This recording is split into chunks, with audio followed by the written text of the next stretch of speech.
This video is going to show you different methods you can use to color your air dry clay, and I'll talk a bit about coloring polymer clays near the end. If you don't want to watch a long video going over different methods, then the takeaway is non-toxic chalk pastels work best for coloring both air dry and polymer clays, and using your darkest shades of those work better than wasting a lot of your lighter ones. Otherwise, the rest of these are the methods I use for foam, super lightweight, porcelain, and polymer clays, and the rest of this video is going to give you more information, examples, and demonstrations on all of these and how to use them.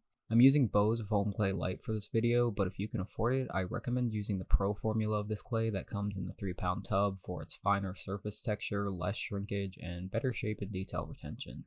As I mentioned, the best way you can color your clay is with pastels. I find it's easiest to get darker colors with pastels than paints with how much pigment those actually require. Make sure you have a paper towel or something else down to catch any stray powder. I'm using Mungyo soft pastels, but any chalk-like non-toxic pastels will work.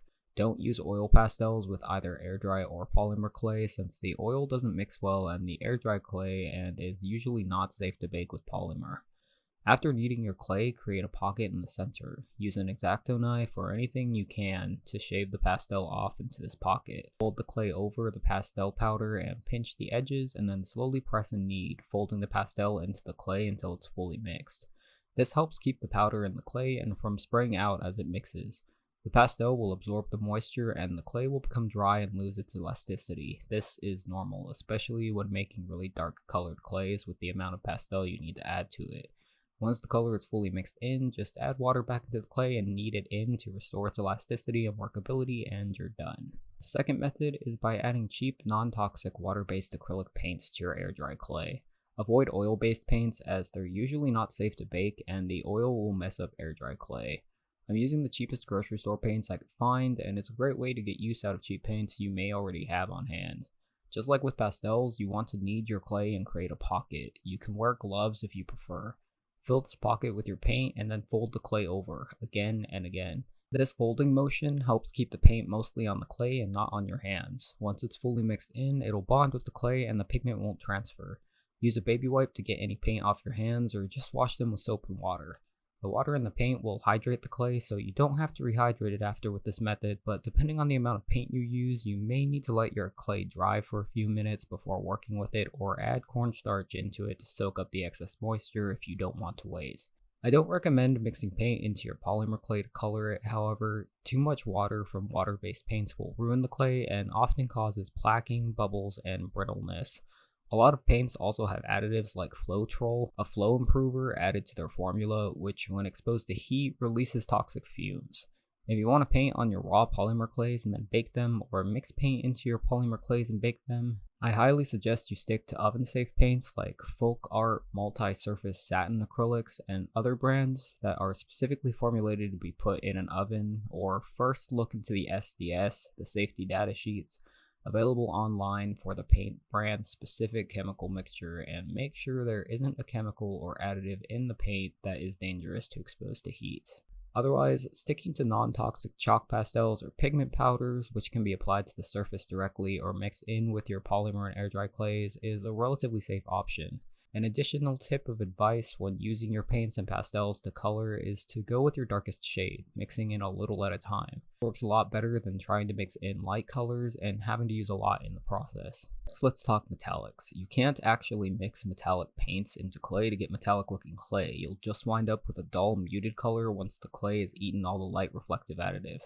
Metallic clays actually have a lot of metal pigment added to them to make them look metallic and reflect light. So in order to color your clay metallic, you'll need to apply either metallic paints, metallic pigments, or things like mica powders to the surface of your clays. If you prefer, you can use acrylic paint markers or a permanent marker instead, but I find that markers always look worse in terms of metallics than paints and lack the same level of shine. If your piece is going in the oven, metallic pigments and mica powders are safe to apply and then bake, but metallic paints usually aren't unless it's a specific oven-safe brand like I mentioned. Just save the painting for last. Unfortunately, with air dry clay, when mica is applied to the surface, it never fully combines, so after the clay dries, it rubs right off. You'll need to make a paint out of it or apply it to a topical adhesive to keep it on your air dry clay. To make this into a paint that'll stay in place, you'll need a small cup, some school glue to act as an adhesive, and a toothpick or something else to mix them with. This mix is completely non-toxic and water-soluble, so rinsing with water is all you have to do to clean your brushing cup afterwards. I use Let's Resin brand mica powders. Be extremely careful and slow opening any of these. They have a tendency to explode everywhere if you use force or open them too quickly, and they act like glitter and get everywhere, so make sure you have a paper towel or something else down to catch any stray pigment.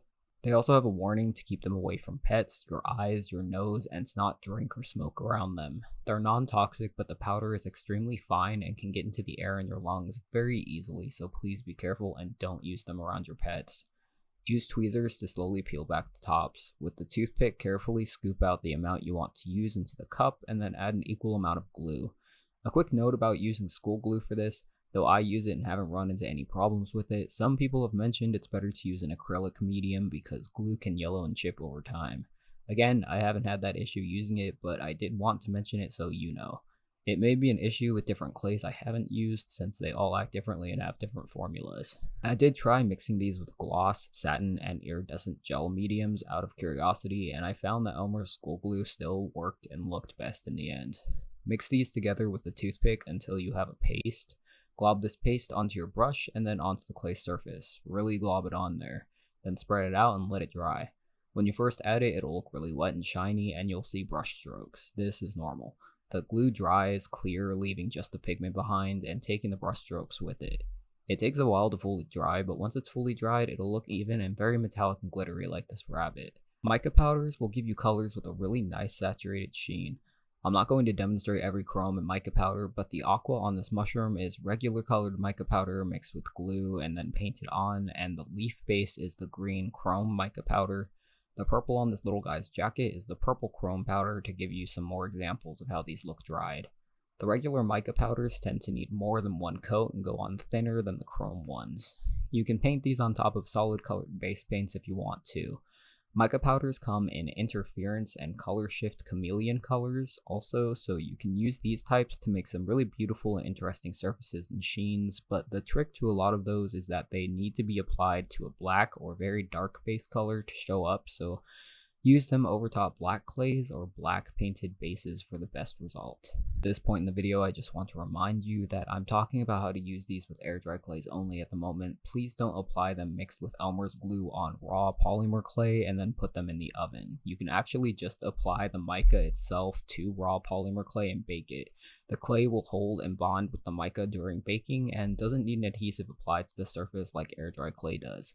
Only use the glue mixture with your air dry clay. Some examples of how these mica powders look on polymer clay and baked are these pieces. Both this flower and this blue one is Living Doll polymer clay. Flower has been covered with 2 of the chrome powder colors and the blue is the regular powder. As a side note, you can brush on pastel powder and then bake the same way with polymer clay, but I can never get that to look good. It's always thin and inconsistent for me as a base coat. As the brand name suggests, these powders were originally meant to be used mixed into resin, so they mix with resin if you do resin crafts. They will look best used as intended, but you can still get some good use out of them with your air dry and polymer clay projects if you don't use resin, so I did want to mention how. You can also mix mica powders into your clay to color it, but they're not a pigment powder, so you won't get very dark or strong colors from them, and they'll become dull and matte as the clay eats the parts that reflect light, so it seems like a waste to use them for that. Otherwise, pure pigment powders tend to cost a lot more than just a box of chalk pastels, so I can't recommend grabbing pure pigment powders if you're on a budget, especially since cheap chalk pastels work just fine. Other things you can use to color your air dry clay that I'm not going to demonstrate are food coloring and just mixing colored clays together to make new colors.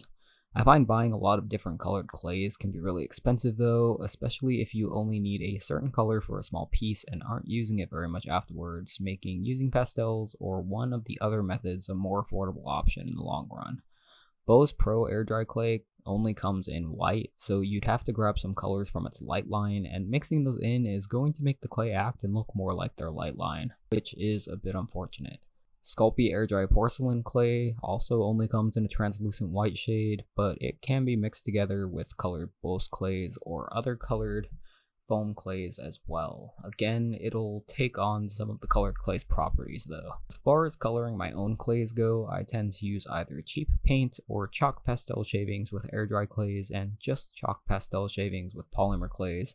because those tend to look and work best for me. Otherwise, if I'm not pre-coloring my clays, I will just paint directly onto my air dry clays as I work, or paint my polymer clay pieces at the end. Anyway, that's it for this video. Go have fun coloring your clays, and thanks for watching. Later.